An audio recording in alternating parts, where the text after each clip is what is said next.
ыңырзасын туғызған, беттігілі безе ұялатын бұл бейнелер Саша Барон Коэннің Борат фильмінің кейіпкеріне арналған тас мүсіннің ашылуынан үзінді. Борат фильмі жайлы білмейтін қазақ кемде-кем, өзіміз түгілі өзгелерді Боратты қазақ деп танығаны белгілі. 2006 жылы Борат фильмі жарық көріп, үлкен дау туғызған болатын. Бүтін бір елді масқаралап түсірілген фильмнің дауы енді саябырсыған сәтте британдық Саша Барон Коэн Борат 2 фильмнің трейлерін жариялады. Екінші бөлімге тоқталмас бұрын Саша Коэн жайлы ақпарат бере кетейік. Саша Барон Коэн ағылшын комигі, актер, жазушы, режиссер және кинопродюсер. Ең алдымен ол сатиралық кейіпкерлердің жаратушысы ретінде танымал.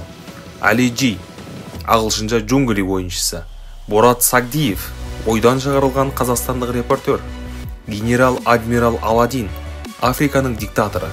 Және Бруно, австриялық гомосексуал, жетекші.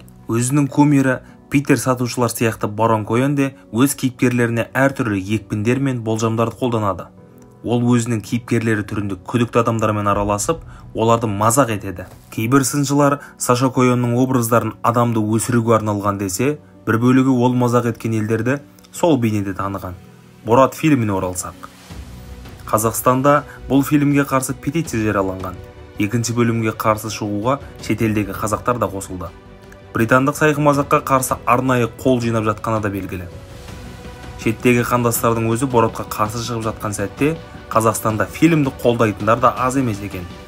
Комедия сүйер қауым аты шулы фильмді Қазақстанда көрсетсе де армандады. Инстаграм желісінде қазақстандықтар арнайы хэштегтермен Қазақстан Республикасының президенті Қасым-Жомарт Тоқаевқа үндеу жолдап Боратқа наразылығын білдіріп, белгілеп салып жатыр.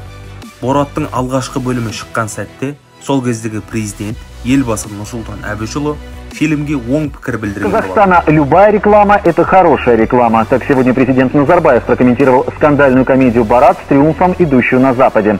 Ее автор, британский комик Саша Коэн, предстает на экране в образе казахского журналиста Бората Сагдиева. Жителям Казахстана он приписывает массу смешных и не всегда цивилизованных привычек. В Казахстане на фильм сначала реагировали с негодованием, но теперь официальная точка зрения, похоже, изменилась.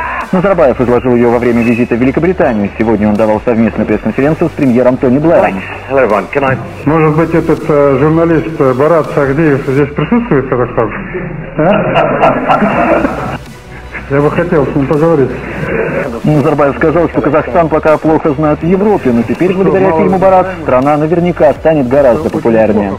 Ендігі тұста бүгінгі биліктің берер жауабы бәрімізге қызық.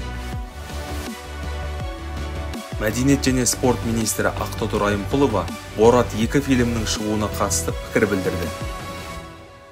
Екінші фильмнің шыққанын елемеу мүмкін емес. Жалпы олар шығармашылық адам ретінде өз болмысын көрсете алады.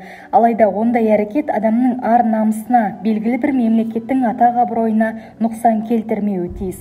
Фильмді Қазақстанда прокатқа шығару куәлігіне өтініш берілген кезде министрлік тиісті шара қолданып қарсылық білдіре алады. Әзірге ешқандай ресми өтініш түскен жоқ. Сондықтан мәдениет және спорт министрлігі шара қолданып жатқан жоқ. Қазақстан азаматы ретінде айтарым, ол фильм менің де намысыма да тиеді. Деді ол брифингте. Министр кино туралы заңда фильмдерді прокатқа шығармау туралы арнайы нормалар барын еске салды. Біз фильмнің мазмұнын толығымен білмейміз, сондықтан ресми түрде өтініш түссе, оны заң аясында жан-жақты қарастырамыз. Тұтас ұлтты мазақ еткен Борат 2 фильміне тұшымды жауап болар деген ойдамыз. Ақпарат бізден, пікір сізден болсын көрермен. Арнайы 911.